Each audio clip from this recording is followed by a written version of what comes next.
What secrets lie beneath the Mediterranean's waves?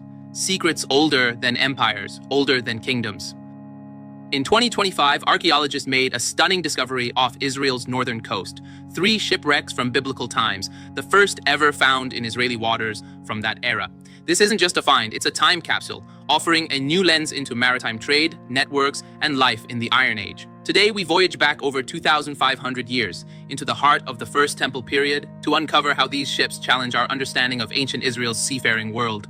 To appreciate how monumental this is, we need some perspective. The Iron Age, roughly 1200 to 586 BCE, corresponds with many of the events described in the Hebrew Bible: the rise and fall of the United Monarchy, the division into Israel and Judah, and the centuries leading up to the Babylonian exile. Underwater archaeology from this era is extremely rare. Across the entire Mediterranean, only 11 Iron Age shipwrecks had ever been confirmed before. This discovery adds 3 more, right off Israel's coast. Many scholars have long assumed that the biblical kingdoms had minimal maritime commerce, that their trade was mostly terrestrial, regional, limited. But these shipwrecks suggest otherwise, that sea routes, foreign cargo, and coastal ports mattered more than we realized. The site is Dor on what is today Israel's Carmel coast. In antiquity, it was a key harbor, strategically placed along routes connecting Egypt, Cyprus, and the Levantine coast. So, what did they find, and what does it tell us? The underwater excavation took place in 2023 and 2024, co-directed by professors Thomas Levy from UC San Diego and Asaf Yassur Landau from the University of Haifa. The team explored the Tantura Lagoon, also called Dor Lagoon, an area known for shipwreck remains from various eras. The lagoon's shallow waters, islets, and rocky bottom make it what the archaeologists call a trap for ships. But uncovering 3 wrecks stacked on top of each other with different chronological layers underwater is almost like finding an underwater tell, an archaeological mound, but in sediment. Because the wrecks lie one above another, they represent multiple episodes of ship losses at different centuries. Some of the finds were already known to divers, but had been misdated or poorly contextualized. The detailed excavation allowed accurate dating and interpretation. To date the cargo, the team used a combination of pottery typology, classifying jars, amphorae, and storage vessels according to known styles over time, and radiocarbon dating of organic remains preserved in the anaerobic, low-oxygen environment under the sand, such as seeds, resin, and fragments of organic material. The anaerobic condition is key. It slows decay, preserving materials that might otherwise vanish. Let's dive deeper into what the team recovered from each of the 3 wrecks, the goods that survived, and what they imply. The earliest wreck, from the 11th or 12th century BCE, contained jars typical of early Iron Age forms, an anchor, and balancing stones used to stabilize the vessel. Interestingly, some jars appear to carry writing, possibly in Cypro-Minoan, a script used on Cyprus and in the eastern Mediterranean. The study is ongoing. The second wreck, probably from the 9th century BCE, contained Phoenician-style jars, 3 of them intact, and bowls likely used by crew members on board. This wreck hints at contact or exchange with Phoenician traders, or at least the use of Phoenician vessel types. The third wreck, dating from the 7th or 6th century BCE, contained basket-handled jars and storage jars, as well as iron blooms, lumps of iron and slag representing an intermediate step in iron smelting and processing. There were also stones used for balancing and a wooden lead anchor. That cargo, especially the iron blooms, suggests the ship was carrying raw or semi-processed industrial goods, not just typical trade wares. Across all 3 wrecks, the preservation of wood is minimal.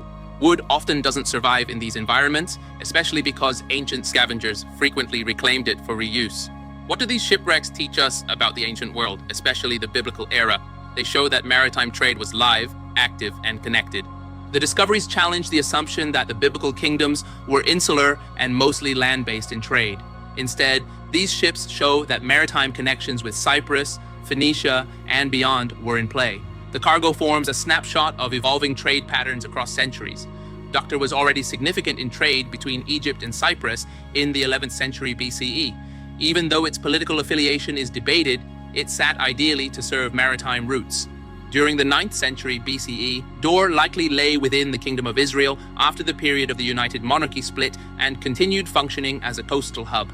By the 7th and 6th centuries BCE, Dor had come under the control of major empires, Assyria, then Babylon, and its maritime role became critical to those larger powers. The assemblage of cargoes across centuries shows how trade evolved. Early exchange of typical pottery and goods. In later centuries, industrial materials like iron and lead anchors. Imagine being a sailor in the 9th century BCE.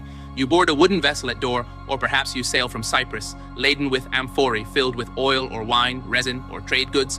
You navigate the Mediterranean's winds and currents, aware of submerged reefs, shifting sands, and storms. Something goes wrong, a hidden reef, the shallows of the lagoon, the rocks, and your ship sinks. Over centuries, sand accumulates, water moves, currents bury the wreck, until a modern diver disturbs it.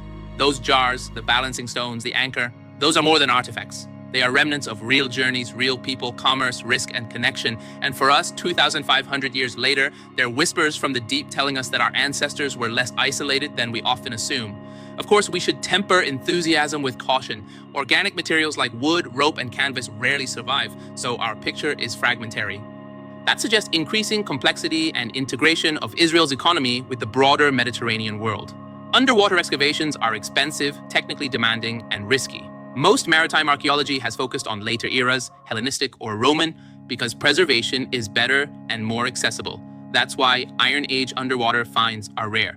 But now, new technologies, photogrammetry rigs, better imaging, and improved sediment management are changing the game. The team plans to return for further excavation seasons, already foreseeing several scientific papers derived from the cargoes. Dating methods have margins of error, typology can be debated, and some finds, like jars with inscriptions, are still under study. Scholars may debate whether maritime trade was extensive or occasional, whether these wrecks represent local coastal trade or long-distance voyages. Additionally, political interpretations, for example, linking these finds to the united monarchy of David and Solomon, must avoid hindsight bias. But the future is bright. The research team explicitly plans further excavations, hoping to uncover more wrecks or expand existing ones.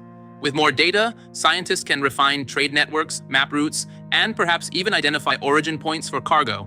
Each wreck provides potential for interdisciplinary work: chemistry, metallurgy, residue analysis, epigraphy, oceanography, and more. These 3 shipwrecks off-door are not just relics. They are bridges across millennia, connecting us to ancient sailors, merchants, and coastal communities of the biblical world. They reshape our understanding of how Israel and its neighbors functioned in the Iron Age, not as isolated hill kingdoms, but as players in a complex maritime web. If you enjoyed this story, imagine what other secrets still lie beneath the waves, waiting patiently for someone to listen.